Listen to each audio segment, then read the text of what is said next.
You've raised an issue there that segues great into my final point, and that is looking at the human papillomavirus, the HPV, because it's my understanding that the rate of head and neck cancers caused by the human papillomavirus, HPV, is increasing rapidly, and there are now more HPV-related head and neck cancers in the United States than cervical cancers.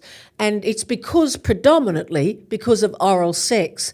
Now, why I raise this is that are there particular sensitivities in the Aboriginal and Torres Strait Islander community about talking about oral sex? It's hard enough in the mainstream community. I think in saying that there's sensitivities in any culture raising those kind of taboo topics, but the important part of it is that we need to talk about these taboo topics, but we need to find a medium to talk about that. So in women's business, in men's business, we need to bring them up in a very sensitive manner to talk about that.